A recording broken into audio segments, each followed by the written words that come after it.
চলো বন্ধুরা, জলপাইগুড়ি আজকে তোমাদের একটা নতুন জায়গা দেখাচ্ছি। হয়তো আমার অনেক বন্ধুরা তোমরা জানো না, বা অনেকে জানো হয়তো বা দেখোনি। সেই সচক্ষে সেই আকর্ষণীয় একটা জায়গা।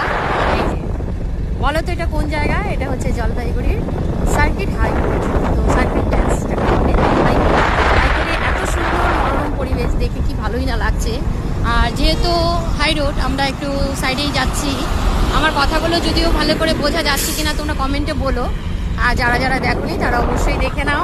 এত সুন্দর একটা জায়গাতে নিয়ে আসলাম আমার বন্ধুদেরকে, আমার সঙ্গে তোমরাও ঘুরে নাও। দেখো এত সুন্দর জায়গা, কি ভালোই না লাগছে। জলপাইগুড়ির একটা মানে কি বলবো, ঐতিহ্য একটা জায়গা, সেটা হচ্ছে হাইকোর্ট। চোখের সামনে দেখতে দেখতে অল্প বড় হয়ে যাচ্ছে, দেখতেই পাচ্ছ। বেড়ে উঠেছে আমাদের বিল্ডিং। এখানেই সতের বিচার হবে, অসতের শাস্তি হবে, দমন হবে। এই যে দেখতেই পাচ্ছ কি সুন্দর লাগছে জায়গাটা, তোমরাই বলো। আর আকাশটাও এত সুন্দর আমাকে সাপোর্ট করেছে। একদিকে মেঘলা, একদিকে রৌদ্রু, একদিকে একদম শুধু সাদা তুলোর মতো আকাশটা। আর এই যে এত সুন্দর একটা, দেখতেই পাচ্ছ Kolkata high court circuit bench, Jalpaiguri.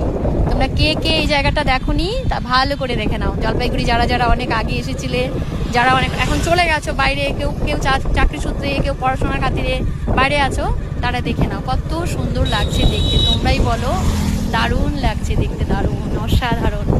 এটার ভেতরে কোনো একদিন যাব, তোমাদের ভালো করে দেখাবো। এই যে যেদিন ওপেনিং হয়েছিল সেদিনও তোমাদের কাছে কিছু পোস্ট করেছিলাম।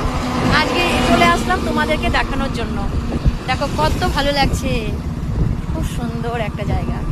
এই যে এখানে হচ্ছে থাকার জায়গা আমাদের।